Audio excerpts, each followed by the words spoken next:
Le grand dialogue. Sigika Foba. Edewani wa Makaran. Le grand dialogue de l'émission de débat du studio Tamani sur votre radio. Chenni Beri Halud Maundi. Chenni Beri Sigika Foba. Le grand dialogue.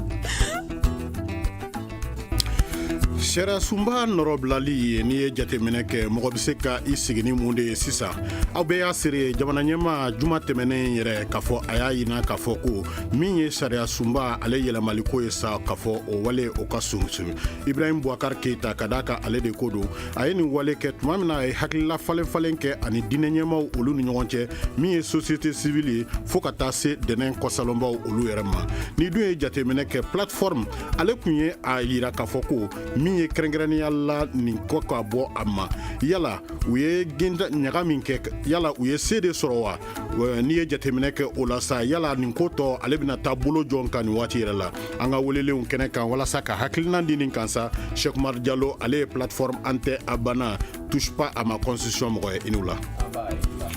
Jakarija Konate ale ye plateforme an sɔnna ale kɔni ale na kɛ nɛgɛjuru sira la an fɛ Suleiman de k'a fɔ ale ye sariya sunba k'a fɔ o dunke k'a fɔ ale na hakilina o nɔgɔ don an ka kɛnɛ yɛrɛ kan Aliyu Sidibe o ye ne yɛrɛ ye walasa ka a ko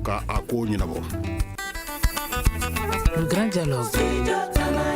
an lamɛnbaaw an'an lajɛbagaw k'a fɔ aw ni wulila n'i ye dɔgɔkun laban ninnu jateminɛ plateforme an tɛ a banna k'a fɔ olu kɔni ye wulikajɔ caman kɛ k'a ɲini k'a fɔ ko sariya sunba nɔrɔ falenni ko kuma min bɛ sen na a ka bila yɛrɛ pewu nin wagati yɛrɛ kɔnɔna la jamana ɲɛma ale y'a latigɛ k'a fɔ a ko o na sonsoro nin wagati yɛrɛ la mɔgɔ bɛ se ka mun fɔ nin ko la an ka Ibrahim Boubacar Keita an ka yɛrɛ lamɛn fɔlɔ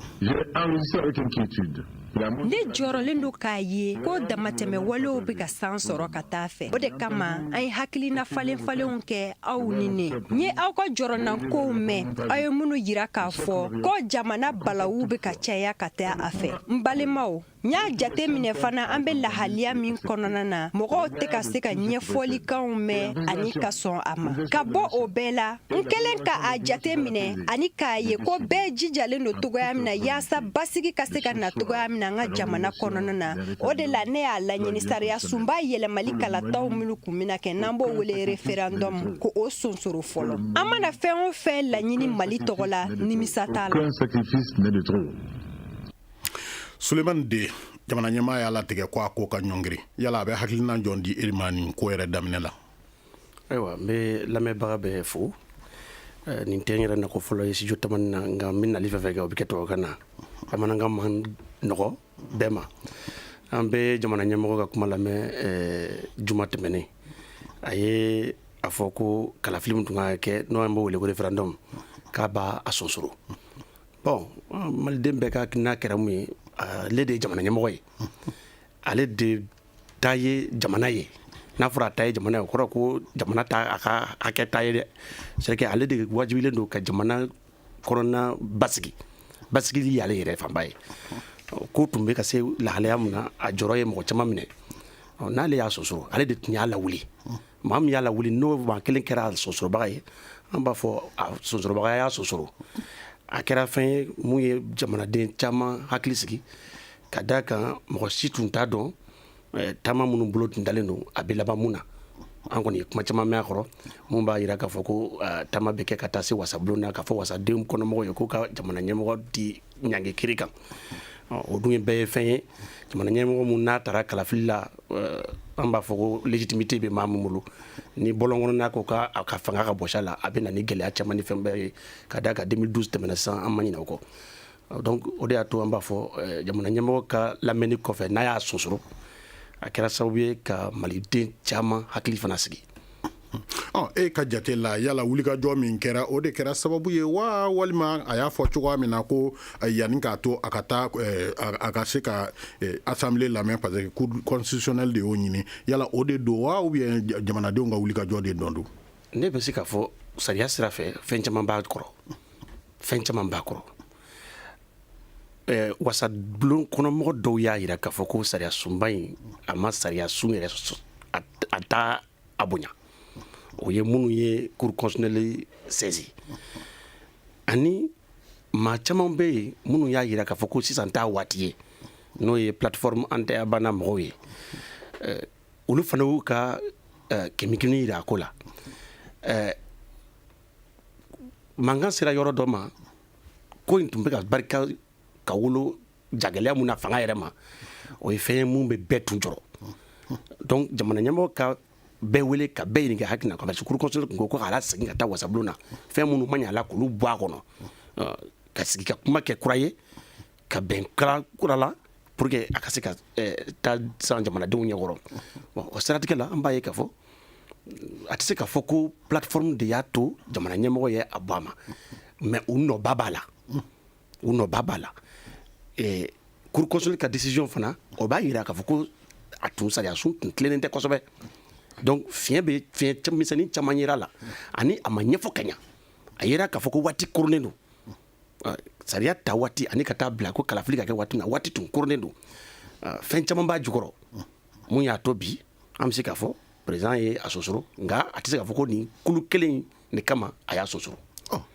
Cheikh Oumar aw y'a yira k'a fɔ ko aw tɛ yɛrɛ a banna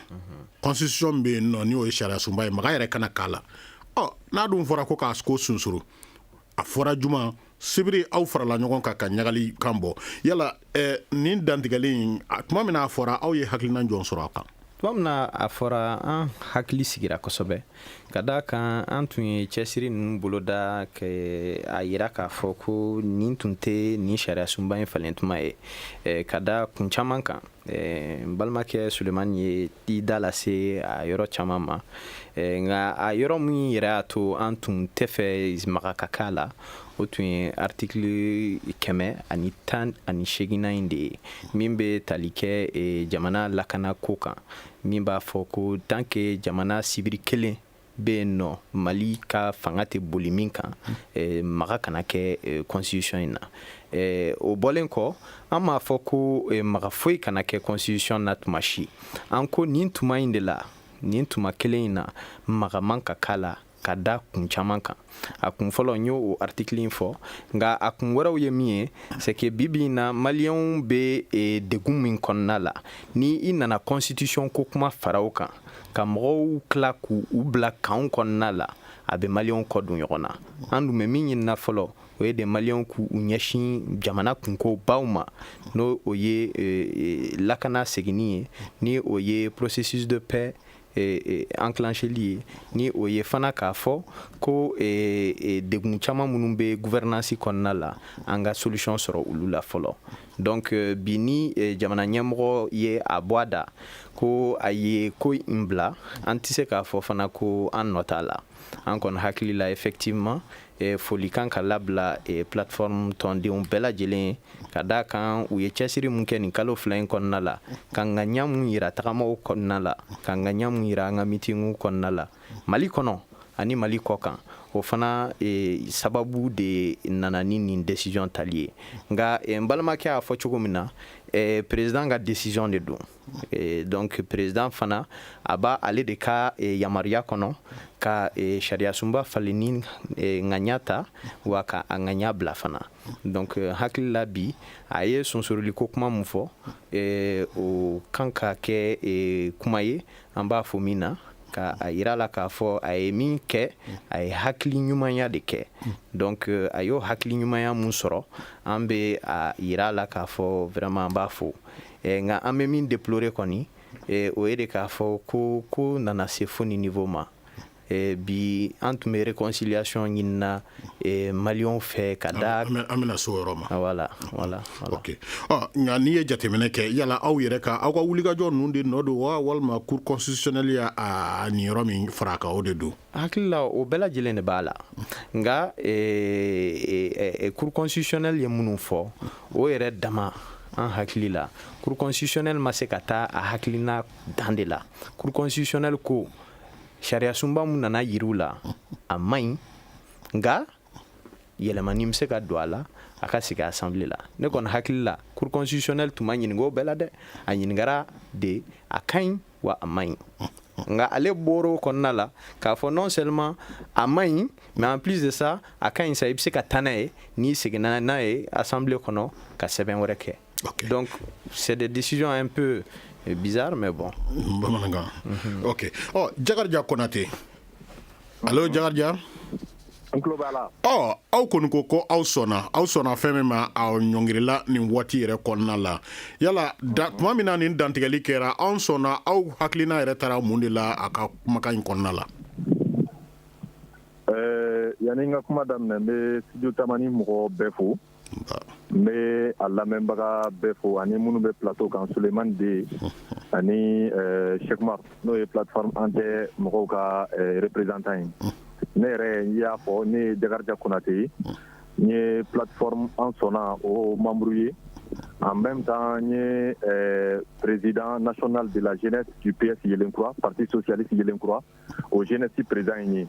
donc n b'a fo kɛrɛnkɛrɛnnenya la nin débat in sigili la waati min na anw y'a mɛn k'a fɔ ko président ye révision constitutionnelle ɲɔngiri a kuma la an y'a dɔn k'a fɔ fɛn kɛra min ni président y'a ka kɛta kɛ comme dɔ y'a fɔ cogo min na sabula ka da kan président ale de ye garant de la paix nationale ye n'o ye jamana basigi ye jamana kelenya ani jamana ɲɛtaga ye donc ni a ye fɛn kɛ min bɛ taa o sira fɛ ne hakili la a ye fɛn kɛ n'o y'a ka kɛta ye sabula ka da kan ni jɔrɔna ko bɛ président de la république Ibrahim Boubacar Keita la bi o de ye Mali ka kelenya ye o ye Mali ka basigi ye komi a y'a la kɔlɔsi k'a fɔ révision constitutionnelle in depuis a kuma daminɛra fo ɲɔgɔn ko cayara ko wɛrɛw donna la mun yɛrɛ tɛ hali constitution ko ye donc waati la o waati kelen kama i b'i miiri k'i sigi ka jateminɛ k'a fɔ i kan ka fɛn kɛ sisan min bɛna ni jamana basigi ani jamana ɲɛtaga ye donc ne hakilina la président y'o hakilina de ta mais o t'a yira k'a fɔ ko document in yɛrɛ ko a man ɲi walima ko fɛn b'a kɔnɔ min bɛ dankari jamana ka ɲɛtaga la o t'a kɔnɔ mais kuma o kuma parce que dɔ y'a fɔ a ka kuma kɔnɔna na explication kɛra problème ye dɔɔni mɔgɔw m'a faamuya dɔw ta tun ye u m'a faamuya ye dɔw ta ye an y'a faamuya mais an tɛ sɔn ye kumaw cayara donc président dun ka rôle ye min ye o de ye ka jamanaden bɛɛ kɛ kelen ye ka bɛɛ basigi bɛ na ni min ye k'o ɲɛsigi donc ni a y'a sursoit c'est pour que minnu m'a faamuya tan ka d'u ma u ka se k'a faamuya o ye kelen ye filanan ye minnu ye minnu fana banna u banna kun jumɛn ma a ka lajɛ ni olu bɛ se ka ta en compte bɛɛ k'i sago sɔrɔ a kɔnɔ walasa comme u b'a fɔ cogo min na que le Mali gagne donc ne hakili la nin de don personne n'a échoué personne n'a réussi je pense que c'est la stabilité du Mali la paix du Mali la cohésion l'unité du Mali voilà Mali ka kelenya Mali ka basigi Mali ka ɲɛta ne hakili la président taar'o sira de fɛ nin ye hakilina min ni a bɛ fo kosɛbɛ sabula ka da ka kuma o kuma ni Mali ka kelenya don président y'a jira k'a fɔ ale kelen ta tɛ ale n'a ka gouvernement kelen ta tɛ ale ni jamana kɔnɔdenw de ta don Konate mun de la nin wagati bɛɛ lajɛlen ma kɔnɔna sani ka a ko ɲɔngiri i b'a kalama jamana ye sariya jamana de don sariya jamana de don révision constitutionnelle a kan ka tɛmɛ sira o sira fɛ ne hakili la a tɛmɛna nin bɛɛ sira fɛ d'abord a fɔlɔ ye jumɛn ye a hakilina bɔra min na hakilina kan ka b'o la n'o ye président de la république ye article 118 côté filanan ye jumɛn ye o ye députéw ye n'o ye représentant des peuples ye a kan ka tɛmɛ olu fɛ olu ka 2 tiers kan ka voter ni ma fili o fana sira fana respectera sabula ka da kan 111 voix olu y'a voter mɔgɔ député 111 olu ko k'u jɛra n'a ye ni ma fili a tɔ ko k'olu ma jɛ n'a ye o fana 2 tiers o fana respectera sabanan ye jumɛn ye o ye cour constitutionnelle ye n'o ye jamana sariya sunba ye olu y'a jira k'a fɔ nin révision constitutionnelle min filɛ ni président de la république y'a initié k'a tɛ dankari an ka sariya sunba la n'o ye an ka constitution malienne du 21 février 92 ye o kuma la ni nin bɛɛ kɛra i bɛna ye k'a fɔ nin bɛɛ respectera sabula ka da kan ninnu ye processus mun de ye ninnu ye siraw ye sira minnu kan ka respecter walasa yɛlɛma ka se ka don an ka sariya sunba la ala barika la nin bɛɛ respectera i bɛna ye k'a fɔ ja minnu bɛ ka wuli a caman ta tɛ révision ko ye constitution ko tɛ n y'o de f'i ɲɛna kuma daminɛ la kumaw cayara mais aw kuma o kuma hali ni constitution ko tɛ ni maliyɛn dimina fɛn o fɛn na président ka rôle de ye président ka devoir de ye ka mɔgɔw basigi sinon ni révision ko don an bɛ taa ni aw yɛrɛ ko k'a fɔ ko jamana fanba man jɛ n'a ye ni nous sommes dans un état de droit an bɛ sariya jamana de kɔnɔ an bɛ démocratie jamana de kɔnɔ ne hakili la an tun kan ka taa vote de la o vote la ni olu yɛrɛ dalen b'a la k'a fɔ ko jamana yɛrɛ tilancɛ jɛlen min na ye ko jamana tilancɛ ko k'u ma sɔn a ma ne dalen b'a la k'a fɔ non tun b'a remporter n'o kɛra révision qui s'est passée mais ka ban a ma pepepewu fo ka taa se k'a fɔ ko Souleymane de y'a fɔ cogo min na an y'a mɛn u ka revendication na k'u tun bɛna marcher ka taa mise en accusation kɛ président na pour haute trahison devant l'Assemblée nationale ne hakili la ninnu tɛ voie démocratique ye minnu n'a bɛ fɛngɛ n ka filanan ye min ye n bɛ min fɔ nin na nin b'a jira k'a fɔ Mali kɔnɔ halisa sira ka jan an bolo halisa sira an kan ka sira min ta sira ka jan sabula ka d'a kan ni jamana sariyaw tɛ ka bato a batocogo la jamana sira minnu bɛ yen n'o ye voie démocratique olu tɛ ka taa taabolo kan fo mɔgɔ damadɔw de bɛ wuli k'u ban jamana sariyaw la batoli ma ne hakili la ninnu ye fɛnw ye fɛn minnu n'a kan k'an pousser ka réfléchir 2 fois sinon ni révision constitutionnelle don ni l'intégrité territoriale don ne hakili la ni fɛn min ye ɲɛ dɔn ka tɛmɛ ɲɛbɔ kan a ciliko b'o kɔnɔ cour constitutionnelle mɔgɔ minnu y'a jira k'a fɔ k'an ka intégrité territoriale menacelen tɛ olu ye maaw ye sariya dɔnnaw don maliyɛnw don donc n'olu ye hakilinata de olu ka baara de don ne hakili la n'an bɛ sariya bonya n'an dalen b'an ka institution na an tun kan ka tugu olu ka kumakan kɔ ka tugu olu ka waleya kɔ mais kuma min na olu y'a jira k'a fɔ k'a tɛ dankari jamana sariya sunba la o kuma kelen na ni mɔgɔ dɔw sɔrɔla ka wuli k'a fɔ k'o bɛ dankari o la ni hakilinata ye ne hakili la o ye fɛn ye fɛn min n'a bɛ maa jɔrɔ Cheikh Umaru ye kuma dɔ fɔ ko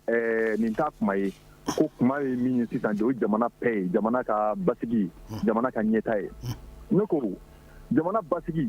kumakan de don wa n ko waleya de don jamana basigi ye waleya de sinon kumakan dɔrɔn tɛ o tubabu ko ce n'est pas un vain mot c'est un comportement de tous les jours comportement mun n'o bɛ ka adopté o dɔ ye accord de paix et de processus de réconciliation ye accord pour la paix disons et la réconciliation issue du processus d'Alger. Ok, Konate, oui. Comment m'a dit d'Aklena, ame pose ta nuati la follow. Une réaction, un avis, un commentaire. Réagissez sur la page Facebook de Studio Tamani et restez connectés avec nous. Studio Tamani sur les réseaux sociaux pour vous faire entendre. An bɛ segin ka na kumaso in kɔnɔna la an da bɛ fɛn min na sa o de ye jamana ɲɛma ale y'a latigɛ kabini juma tɛmɛnen k'a fɔ min ye sariya sunba falenni ko ye k'a fɔ a bɛ ko ɲɔngiri nin waati kɔnɔna la walasa ka nin ko yɛrɛ ka kɔlɔlɔ jateminɛ Cheikh Umaru Jalo ale bɛ an fɛ kumaso kɔnɔna la yan nɔ ale bɛ plateforme an tɛ a banna kana maga n ka sariya sunba la Jakarija Konate ale ye plateforme an sɔnna mɔgɔ ye min ye Sulemani de ye ale ye sariya sunba o dunke ye nin waati kɔnɔna la sa Cheikh Umaru Jalo hakili la kuma bɛ i fɛ k'a da Konate ale ka kumakan kan. Voilà, exactement. Parce que hakili la Konate bɛ filiba de kɔnɔ. On dirait que ale bɛ président ka majorité la mais a yɛrɛ bɛ fɛ ka président kumakan sɔsɔ. Président hakili la ye discours mun kɛ d'apaisement ale bɛ ka bɔ o kɔnɔ halisa ale bɛ invective ni attaque stérile de kɔnɔ. N bɛna min fɔ a ka kumakan c'est que ne a y'a fɔ ko nin projet in ni a tɛmɛna siraw bɛɛ lajɛlen fɛ a kan ka tɛmɛ sira minnu fɛ hakili la président de la république yɛrɛ y'a jira k'a fɔ n'o ye jamana ɲɛmɔgɔ ye ko nin projet in k'a bɛ ka taa situation d'exception de kɔnɔ ko o situation d'exception in dabɔlen bɛ min kama an ka segin normalité kɔnɔ ka accord labato ka tila ka ko kɛ min bɛ se k'an ka démocratie améliorer maliyɛnw ye o kɔnɔna la projet in talen projet in discutera mɔgɔ si fɛ projet in yɛlɛnna yɔrɔ min na comité d'experts n'o ye so dɔ ye président yɛrɛ ye min sigi mali ɲɛmɔgɔw ni mali kalankɛlabaw sigilen tun bɛ min kɔnɔ o kalankɛlabaw tun ye sɛbɛn mun kɛ k'a ci président ma président ka yamaruya kɔnɔ o sɛbɛn sera président ma président y'o ta k'o bila tiroir kɔnɔ ka sɛbɛn wɛrɛ labɔ k'o di maître Tapo ma ani maître Sekaldi u taara dilan kɔ kan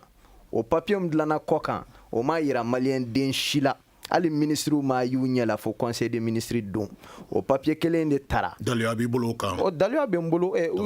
ale ministre dɔw bɛ se k'a fɔ yo ale bɛ ka PS yelen kura mun fɔ ka ministre Amadu Koyita u ka t'o ɲininka o bɛ se ka caman fɔ o ko la o papier kelen tara conseil des ministres la ka sɔrɔ a ma hali discuter cabinet o kɔnɔna la président nana bɔ k'a da tabali kan constitution kura filɛ aw sɔnna bɛɛ sɔnna a tɛmɛna ten ka jigin assemblée la a dabaliban kojugu selen assemblée kɔnɔna la yen nɔ majorité députés yɛrɛ de y'u fara ɲɔgɔn kan ka girin ka taga président fɛ k'a ɲininka mais i bɛ fɛ ka mun de kɛ nin sɛbɛn in na o bɛɛ tɛmɛnen kɔfɛ papier in taara ka tɛmɛ sariya sunba in fɛ effectivement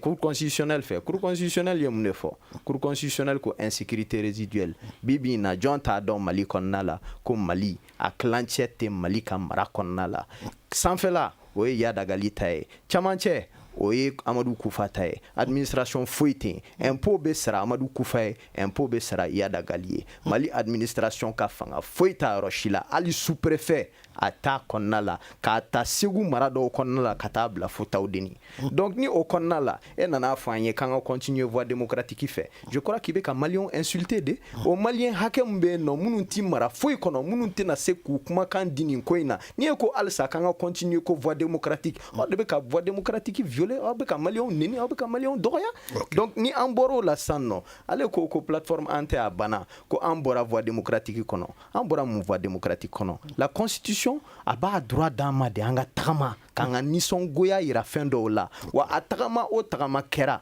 a ɲɔgɔn ma deli ka kɛ depuis Mali indépendance fo ka n'a bila bi la jama mun bɔra a ɲɔgɔn ma deli ka bɔ o jama sugu tɛ bɔ dugu fan si diɲɛ fan si k'a fɔ k'a tɛ bɔ ka sɔrɔ a ma kasi kɛ an ye marche minnu kɛ 2 millions de personnes Mali kɔnɔna la ani Mali kɔ kan hali feu kelen a ma ci hali mɔgɔ kelen a ma bana donc ni i nana fɔ an ye o la k'an bɔra constitution kɔnɔ après min ye mise en accusation du président de la République ye o tɛ droit dɔ de y'an bolo ka taa an ka députés ɲininka o k'a kɛ yan o ye kojugu ye an y'o tagama in ɲɛ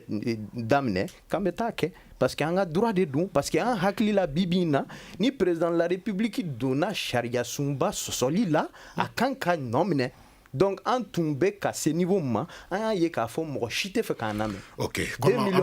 an ma se o ma nin waati kɔnɔna la i ni ce i ka kuma kɔnɔna la Sulemani de nin kɔni nin bɛɛ lajɛlen ale kɛra yala Mali ye mun de sɔrɔ nin tibitaba in kɔnɔna la kabini a daminɛ fo bi Mali yɛrɛ a nafa kɛra mun ye Mali kan sisan bon ne ka hakilina la hali bi dimi ni funu bɛ mɔgɔw la a fan fila bɛɛ minnu k'u sɔnna o ani minnu k'u ma sɔn an tɛ a banna dimi b'a fan fila bɛɛ la dimi kɔnɔna na n'an kan bɛ jamana jɔ ko kuma fɔ ɲuman tɛ bɔ a la sariya ye fɛn dɔ ye mɔgɔninfin ni dɔngɔ tɛ an kelen-kelenna si sago tɛ sariya ye sariya ye bɛɛ jɛkan de an bɛɛ bɛnna mun ma k'o bɛ boli an kan o de ye sariya ye nka mun ka di ne ye o tɛ sariya ye o de la an b'a ye k'a fɔ an bɛ sariya kɔnɔna de la sariya kɔnɔna na an bɛ mun ye o ye jɔrɔnakoba ye bi Mali kɔnɔ bɛɛjɛ fanga ani bɔlɔnkɔnɔ fanga tɛ kelen ye bɛɛjɛ fanga o de wolola constitution in na nka bɔlɔnkɔnɔ fanga ye mun ye o ye i n'a fɔ an ye waleya minnu ye laban in na ni maa b'a fɔ sariya ma ko n t'a bato n tɛ tugu a kɔ n t'a fɛ sariya batoba yɛrɛ fana sariya yɛrɛ tabaga n tɛ tugu a kɔ o b'a to an bɛ siran an b'a fɔ ma a bɛ taa n'a ye dankunna maa tɛ dankun mun woloko dɔn o de la jɔrɔnako ye mun ye sariya sunba b'a an ka sariya sunba bɛ institution sigi jamana in kɔnɔ institution 8 de b'a kɔnɔ n'i ye kɔlɔsili kɛ bi i b'a ye k'a fɔ maliden kelen tɛ k'a ka danaya da ni institution ni si kan jamana ɲɛmɔgɔ ye institution ye sariya sunba ye mun sigi nka bi an b'a ye maliden a ka danaya tɛ jamana ɲɛmɔgɔ kan wasabulon ye institution ye sariya sunba ye mun sigi an b'a ye kuma caman kɔnɔna na maliden ka danaya tɛ sariya wasabulon kɔnɔ mɔgɔw kan cour constitutionnelle ye institution ye mun bɛ an ka constitution in kɔnɔ an b'a ye cour constitutionnelle fana bɛ kuma min fɔ maliden t'a fɛ k'a ka danaya da o kumakan kan n bɛ se ka taa ten fo ka se a bɛɛ dan na o bɛ mun fɔ dɔrɔn o de ye n'an ma da an ka sariya sunba yɛrɛ ka institution sigilenw na anw yɛrɛ bi dankari an bɛ sariya sunba an b'a fɛgɛya o de ye anw ka sariya an mun bɛ sariya so kɔnɔ baarakɛlaw ye o de b'anw jɔrɔ bi ka d'a kan sariya sunba b'a fɔ ko Mali bɛ jɔ nka Mali bɛ jɔ ni jamanadenw ka danaya ma talenw ye ni maa fɛn fɛn bɛ nin baara la ma cour constitutionnelle fɔ ma institution dama fɔ wasabulon fara président kan nin ye jamanadenw ka maa danaya ma talenw de a b'a mun yira an na bi l'enseignement qu'on a aujourd'hui comme ye somɔgɔ sɛbɛn ko kuma fɔ mun b'a ye bi anw fɛ o ye que jamana in kɔnɔ n t'a dɔn a bɛ fɔ cogo min na bamanankan na il y a une véritable crise de la représentativité o de ye jamana in problème ye bi an bɛ maa ta ka tila ka sini sɔgɔma ka ban a tigi la bon o bɛ la tilen cogo di ne hakili la an sera danko mun kan o ye sigikafɔ ye o ye ka segin kuma ɲɔgɔnya na an ni ɲɔgɔn cɛ mais n'i ye ka kuma jate minɛ o tuma na fɛn o fɛn kɛra nin kɔnɔna la k'a fɔ ɲuman t'a kɔnɔna la ne de y'o fɔ n ko sariya kɔnɔna ka dun sariya kɔnɔna ka dun anw ka laɲini tɛ nin kɛcogo ye mais ɲuman foyi ma bɔ a kɔnɔna la kabini a tibitaba daminɛna fo bi ɲuman bɔra a kɔnɔ ɲuman fɔlɔfɔlɔ ye mun ye o tɛ hali sariya ye o y'anw ye an minnu b'a fɔ k'an ye maa kalannen jamana kɔnɔ maa kalannen jamana kɔnɔ n'a y'i fusaya jamanaden ma jamanaden tɛ kunu jamanaden tɛ ko faamu anw ye mun yɛrɛ ye anw yɛrɛ ka kalanyɔrɔ ni yɔrɔ bɛɛ la o ye komi anw ye kalanbaw kɛ an y'a yɛrɛ k'a fɔ ko an b'a dɔn ni maliyɛn bɛɛ ye anw man kan tɛ ka jigin bilen ka kuma maliden ma an yɛrɛ ye kalanbaw y'an yɛrɛ fusaya maliden ma n'an dun y'an yɛrɛ fusaya maliden ma maa kalannen man ca jamana in kɔnɔ o b'a to mun ma kalan mun b'a ka wotoronin pusi la minnu b'a ka fini gosi la minnu b'a dayirimɛ ɲini na don o don ni maa kalannen ma jigin ka kuma a ye a kuma da bɛ kɛ yɔrɔ min na a bɛ tugu kuma da de kɔ o de y'a to anw bɛɛ ye mun tilesɔn mun tire o ye anw yɛrɛ ka fiɲɛ ye an kalannenw m'a fɔ gouvernement baarakɛla mali kalannen bɛɛ o ye mali kalannen bɛɛ ka fiɲɛ ye an ma sɔn k'an ma jigin k'an yɛrɛ bɛn jamanadenw ma filanan ye mun ye sariya sira fɛ laɲini bɛɛ ye kelen an tun b'a fɛ o ye sariya ye sariya sunba falenni a fɔra tun bɛ sariya sunba yɛrɛ kɔnɔ komi a fɔra k'an ka taa article 118 kɔnɔ komi a yɛrɛ fɔ cogo na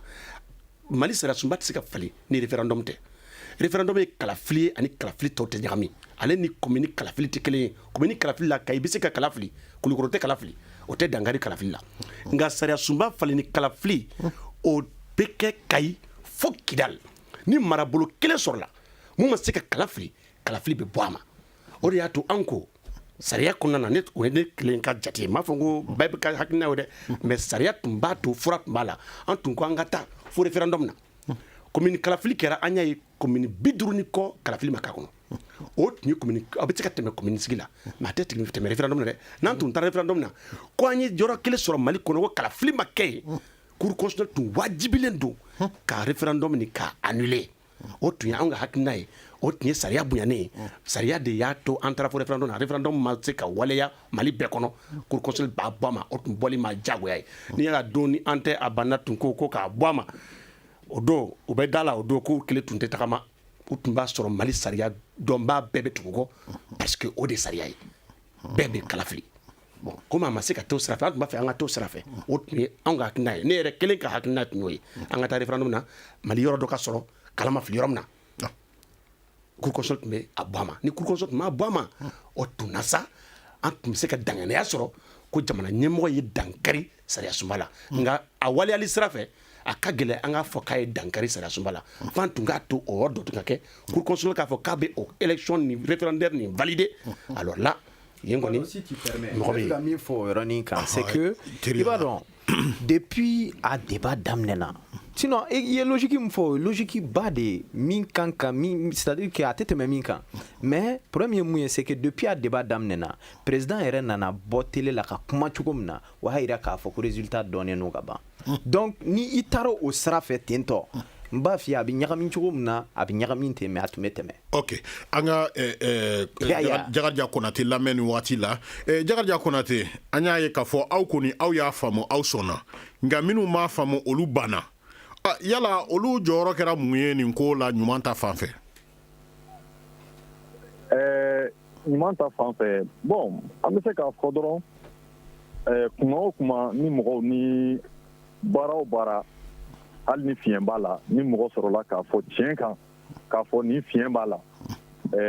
o bɛ kɛ document amélioré ka document taga ɲɛ o b'o sira tagama i n'a fɔ cour constitutionnelle yɛrɛ fana ye yɛlɛmɛ dɔw fɔ fo k'olu k'a la o dɔ ye président bɛ serment min prêter ka intégrer que le président soit garant de l'intégrité territoriale olu y'o fɔ a kɔnɔna na donc ne hakilina la baara min filɛ nin ye depuis a daminɛ fo kana bila bi la en tout cas n t'a fɔ ko plateforme an tɛ a banna k'a mɔgɔ bɛɛ ye opposition mɔgɔw ye mais u fana k'a dɔn k'a fɔ u bɛɛ opposelen kɔni don constitution falenni na non je veux dire l'opposition politique quoi ok sinon olu bɛɛ nin bɛɛ de lamɛnra ni min bɛ société civile la o lamɛnra ni min bɛ parti opposition la o lamɛnra ni min bɛ parti majoritaire la o lamɛnra religieux lamɛnra bref les femmes les jeunes tout le monde a été écouté député ou fɛ yanni baara in ka kɛ mais comme Suleiman de ye kuma dɔ fɔ a ka kuma kɔnɔna na il a parlé du problème de représentativité voilà Suleiman de ye min fɔ a ye représentativité ko kuma fɔ effectivement ne bɛ sɔn o kuma ma mais ne hakili la ni i ye mɔgɔ bila ɲɛ i k'i jija i ka da tigi la i ka sɔn a tigi ye o bɛ ko nɔgɔya mais ni e ye maa bila ɲɛfɛ a tigi ye min fɔ a hakilina a kumara ni aw hakilina ye aw tilara ka baw ma tuguni ne ma da la n'an bɛ taa ɲɛfɛ a laban bɛ kɛ sanjikɔrɔ wɔsi ye donc f'an k'a dɔn k'a fɔ maa o maa n'an y'a bila ɲɛ a kɛra président ye o a kɛra an ka maire ye o a kɛra an ka représentant fɛn o fɛn ye n'an dara a tigi la k'a bila ɲɛ n'a kumara n tɔgɔ la f'an ka sɔn o ma sinon document min filɛ nin ye i bɛ se ka taa commission loi la o mɔgɔw a président ye Zumana Ci Dunbiya ye anw yɛrɛ wulila an sera a ma a welela bi nka a yirala an na k'a fɔ a tɛ jamana kɔnɔna na très bien sinon anw sera a ma anw ma document in dɛmɛ an kunfɛ parce que dɔrɔn k'a fɔ k'an bɛ majorité la anw m'o kɛ an ye sɛgɛsɛgɛli de kɛ an ye document ta de k'a lajɛ kelen kelen article par article yɛlɛma o yɛlɛma donna la est ce que nin n'an ka sariya sunbaw bɛ bɛn wa est ce que an n'an ka danbew bɛ bɛn wa est ce que an n'an ka taabolow bɛ bɛn wa yali baara yɛrɛ kɛra cogo di document tara cogo di a dilanna cogo di an ye nin bɛɛ de ɲininkali kɛ yan'an ka sɔn document in fɔlɔ anw nana ye k'a fɔ nin bɛɛ sira bɔra a sira fɛ o tuma nin kɔfɛ ni dɔw sɔrɔla tuguni k'a fɔ opposition politique yɛrɛ nana olu yɛrɛ ye amendement kɛ plus de 35 amendements olu y'o kɛ ni aw tilara ka na ban o fɛn kelen ma tuguni ka sɔn fɛn ma sufɛ dugu mana jɛ ka ban ma donc ne hakili la ninnu ye fɛn ye ninnu t'an ka jamana taa ɲɛfɛ nin t'an ka jamana honoré min b'an ka jamana honoré Cheikh Umar ye kuma dɔ fana fɔ yanni n ka tɛmɛ a yɔrɔ kan a ko président taara document minnu dilan ko kɔfɛ ko président y'o document bila ko ka taa document dilan kɔfɛ ka na ko ka document dogo k'ale ministre t'a kalama ne ko an tɛ sabali an ka dɔn k'a fɔ jamana in y'an ta de an ka sariya bonya sariya ye min y'an ka tɛmɛ sira fɛ sariya révision constitutionnelle a bɛ ta sira jumɛn fɛ a ma fɔ ko président ka document dilan diyagoya ani maliyɛnw cɛ o sariya m'o fɔ a fɔra ko hakilina bɛ se ka bɔ président na donc o hakilina kelen de fana bɔra président na ensuite président tilara ka document bila ka taa commission loi la assemblée la comme il y a fait ɲɛna cogo min na olu ye mɔgɔ lamɛn plus de 4000 personnes ont été entendues bɛɛ y'i ka hakilinata di o kɔfɛ amendement kɛra document ka sɔrɔ ka adopté donc n'o kɛra o bɛɛ kɔfɛ ni aw nana fɔ ko président taara document dilan ni français dɔw ye ne hakili la ninnu ye kumaw ye kuma minnu n'u b'a fɛ k'an ka jamana buruja kuma minnu n'u b'a fɛ ka don maaw n'u hakili kɛ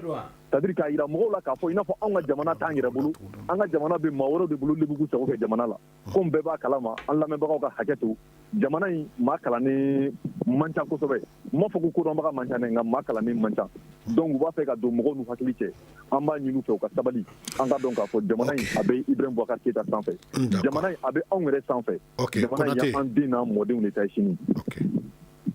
donc Vous écoutez Studio Tamani, votre avis nous intéresse. Écrivez vos commentaires et suggestions sur la page Facebook et dialoguez avec nous. Studio Tamani, c'est aussi les réseaux sociaux. An bɛ segin ka na kumaso in kɔnɔna la studio Tamani k'a jira aw la sa ko an da bɛ min ye sariya sunba ale falenni ko kuma kɔnɔna la jamana ɲɛmaa ale kɔni y'a jira k'a fɔ ko a bɔra a dɔgɔkɔrɔ nin waati kɔnɔna la an bolokɔrɔ an ka kumaso yɛrɛ kɔnɔna la Cheikh Umar Diallo ale ye plateforme an tɛ a banna touche pas à ma constitution o mɔgɔ ye Jakarija Konate ale ye plateforme an sɔnna o mɔgɔ ye ale bɛ nɛgɛjuru sira la min ye Sulemani de k'a fɔ sariya sunba ale ye o dunke ye nin waati kɔnɔna la sa Ibrahim Boubacar Keita tuma min na a b'a ka dantigɛli la a y'a jira k'a fɔ ko ale ka baara tun don a ka baara don wa a bɛ to a ka baarakɛtaw kɔnɔna la ka ɲɛfɔli kɛ maliyɛnw ye k'a fɔ min ye sariya sun falenni ye nafa min b'a la basigi la nafa min b'a la min ye jamana ale kologiriyali ye a ka sariya sunbaw olu kɔnɔna la fo ka taa se min ye mara yɛlɛmali la i bɛ ka dun yala bin'a ka biya la a bɛ se ka i sinsin a ka kan ka mun de baara kɛ sisan Sulemani de min ka kan ka k'a ka baara kɛta fɔlɔ ye baara fɔlɔ ye mun ye bi sariya sunba sɔsɔrɔli kɔfɛ o ye ka kafoɲɔgɔnya ɲini ka malidenw kafo ka da kan sariya sun falenni nana ni bɛnbaliya dɔ ye bɛnbaliya mun ni dan tuma kari a la joona a tun bɛna se ni gɛlɛyaba ye an ma o de y'a to an b'a fɔ foyi tɛ sigi ka fɔ bɔ sisan a ka gɛlɛn sariya sunba in ka falen mandat in tɔ kɔni kɔnɔna na ka da kan protocole additionnel bɛ yen mun b'a fɔ ko maa si tɛ se ka sariya sunba falen walima ka kalafili sariya sɛbɛn falen n'o y'a sɔrɔ kalafili surunyana ni kalo 6 ye a ka gɛlɛn bi k'a fɔ k'an bɛ taa o laso sira fɛ a bɛ fɔ ko a bɛ se ka kɛ ni bɛɛ bɛnnen don a la or an b'a ye Mali ta in na bɛɛ ma kɛ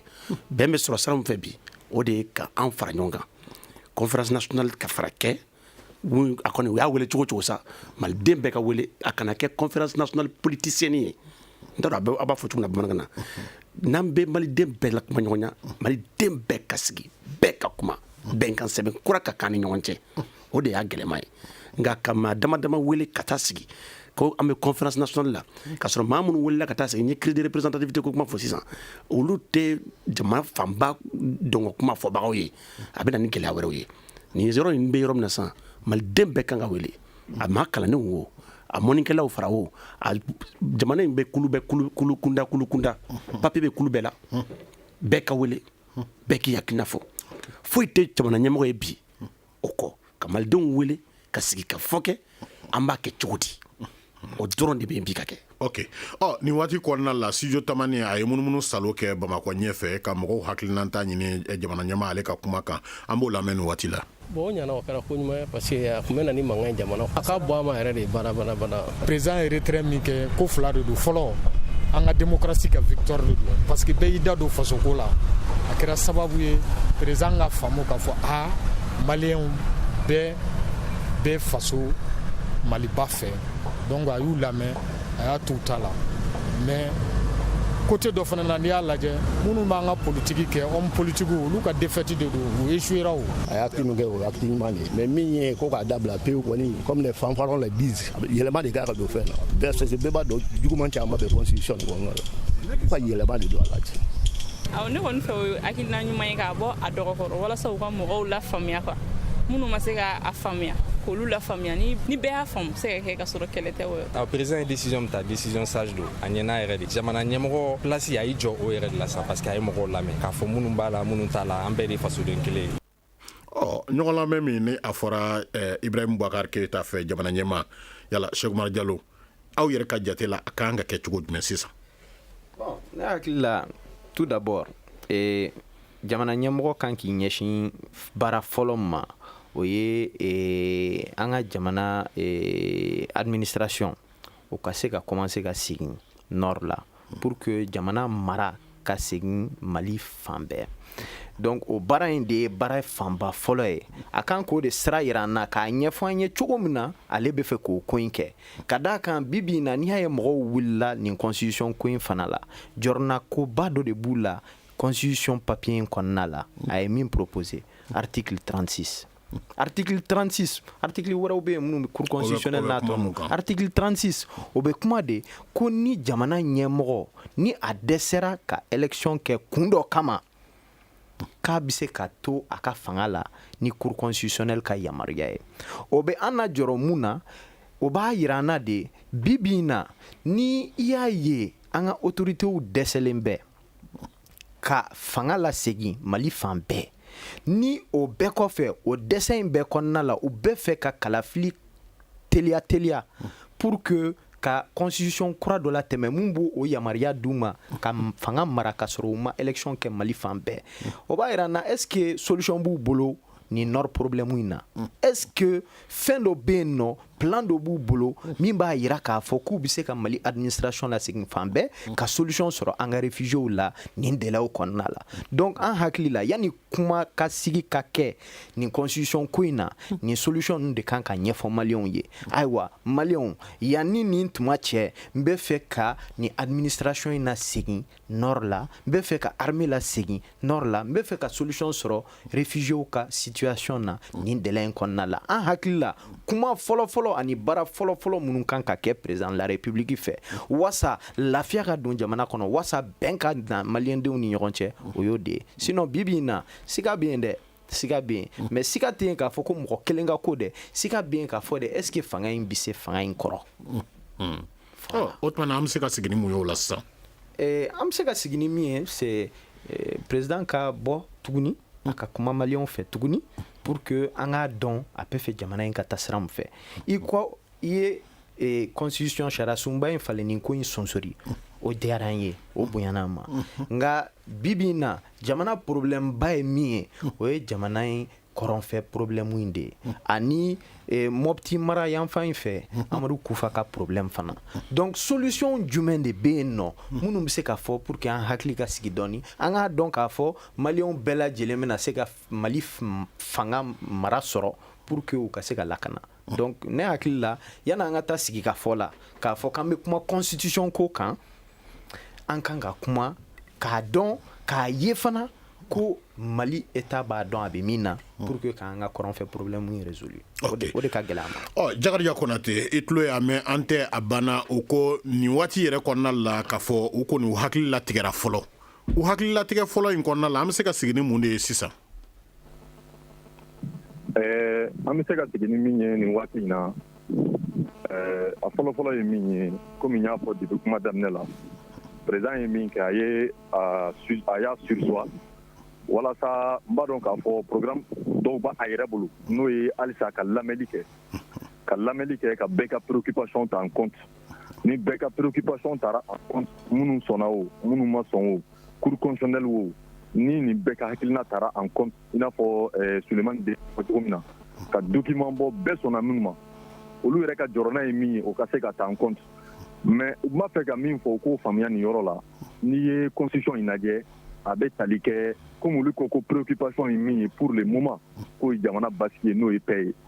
document min dun dilanna paix kama n'o ye accord pour la paix et la réconciliation issu du processus d'Alger o accord waleyali dɔw de tun taara nin révision constitutionnelle kɔnɔna na donc n'an bɛ ka taa o sira fɛ comme n y'a fɔ n ka kuma daminɛ la a ka kan an ka taa n'o sira ye walasa min ye basigi ye a bɛ se ka na dɔɔni dɔɔni nka ni président k'aw ma bi ko sini walima bi ou bien sini k'a bɛ taa nin yɔrɔ minɛ a bɛ nkalon tigɛ dɛ fɛn dɔw de don dɔɔni dɔɔni de don paix ye fɛn ye a bɛ instaurer dɔɔni dɔɔni bɛnkan dɔw sabatira an bɛ taa ni Ala deli waati min na bɛɛ bɛ ka fara anw kan Balkani bɛ yan MINUSMA bɛ yan sous région bɛ yan a ka kan waati kelen na anw yɛrɛ fana ka fara ɲɔgɔn kan an ka hakilina kɛ kelen ye walasa jamana bɛ gɛlɛya min kɔnɔ n'o ye ni insécurité ye an ka se ka jamana bɔ a kɔnɔ nka o tɛ taa anw maliyɛnw yɛrɛ kɔ o tɛ taa anw minnu yɛrɛ bɛ yan a kɛra politique mɔgɔw ye o a kɛra société civile ye o a kɛra religieux ye o f'an ka da président la an ka da an yɛrɛ la an ka da an ka institution na an ka u bonya o faamuyara an ka taa n'o sira ye o faamuyara nin waati kɔnɔna la kurun bɛ ɲini ka na se siɲɛ la Sulemani de nin waati kɔnɔna la yala e yɛrɛ ka jate la sisan an bɛ se ka sigi ni mun de ye yala nin kalata a ko bɛ kan ka susuru sani k'a to basigi yɛrɛ ka na pepepepewu walima an bɛ se ka sigi ni mun de ye sisan. Ayiwa kuma tɛ wɔɔrɔ la bilen a sɔsɔrɔli kɔfɛ k'a fɔ k'i bɛ tila k'a fɔ k'i b'a waleya kura ye o bɛ na ni waati tali min ye o b'a sɔrɔ kalafili sera an b'a dɔn kɔni fo ka taa fɔ ko président kalafili kɔni sera référendum ko kuma in tɛ se ka fɔ bilen nka maliden bɛɛ bɛ mun faamu sariya kɔnɔna na an bɛ tila ka mun fɔ sigikafɔ ye fɛnba ye ka d'a kan jamana in gɛlɛyaw tɛ kelen ye kɔrɔnfɛ gɛlɛya bɛ kɔrɔnfɛ la ni marifa taara kɔrɔnfɛ o gɛlɛya tɛ camancɛla ye kɔrɔnfɛ kɛlɛ in b'a nɔ la on a toujours dit c'est politique mais camancɛla in Mopti mara ta in o kana taa yɔrɔ jan dɛ o ye mauvaise gouvernance ye ka d'a kan buruguko a kuma ma nɔgɔ ka d'a kan an b'a ye Mopti mara la sɛnɛkɛla mɔnikɛla ani bagan marala olu de sigilen bɛ ɲɔgɔn kan nka an y'a ye waati dɔ kɛra fili nana don baaraw la jamana ma a fɛsɛfɛsɛ ka ɲa fulaw ni mun kan ka bagan mara o ye dugukolo k'a yɛrɛ ta ye sɛnɛkɛla tɛ se ka sɛnɛ kɛ bilen parce que dugukolotigi kɛra fila ye mɔnikɛla tɛ se ka mɔni kɛ bilen parce que dugukolotigi kɛra fila ye a bɛ na ni gɛlɛya alors que fɔlɔ an b'a ye san kɔnɔ fulakɛ bɛ na waati min na misi bɛ gɛn a bɛ na misi gɛn ni burugu la ni ale bɔra yen mɔnikɛla b'a ka mɔni kɛ ni cohabitation gɛlɛyara ka sababu kɛ jɔyɔrɔ ye o de y'a to kɔrɔ n'i taara bi Mopti mara la mun ti fɔ n'o ye tiɲɛ ye Mopti mara ti kɛlɛ la dɔwɛrɛ la Mopti mara gɛlɛya ye mauvaise gouvernance ye u ti commandant fɛ bilen u tɛ dugukolotigiw fɛ jɔyɔrɔw fɛ bilen u tɛ dugutigiw fɛ bilen ko in bɛ yen an de b'an jogo ɲa jogo ko don. Ok nin waati kɔnɔna kɔni min ye nin jamukan ye k'a fɔ ale bɛ ɲini ka na se a dan na a tun bɛ fɛn min kan sa o ye sariya sunba ale falen ni hakilina ye jamana ɲɛma ale y'a susuru walasa ka pereperelatigɛ kɛ nin waati kɔnɔna la Cheikh Umar Diallo ale tun bɛ kɛnɛ kan touche pas à ma constitution an tɛ a banna mɔgɔw don min ye Jakarija Konate plateforme an sɔnna k'a fɔ ale bɛ olu tɔgɔ la Sulemani de ale ye sariya sunba k'a fɔ ale dunke ye n'i ye jateminɛ kɛ nin ko in ale labɛnna Mumin Sendebu ale fɛ fiɲɛw turukala o tun bɛ Gagne Kante ale bolo min ye jabarani ye sa Mamadu Ouattara Aliou Sidibe o ye ne yɛrɛ ye min ye ɲɛfɔli la Muhamadu Touré k'a fɔ ale a ko kalansen ɲɔgɔn na aw k'an bɛn siɲɛ wɛrɛ. Le grand dialogue. Sigikafoba. Le grand dialogue de l'émission de débat du studio Tamani sur votre radio. Chaîne Beri. Halud Maudi. Chaîne Beri. Sigikafoba.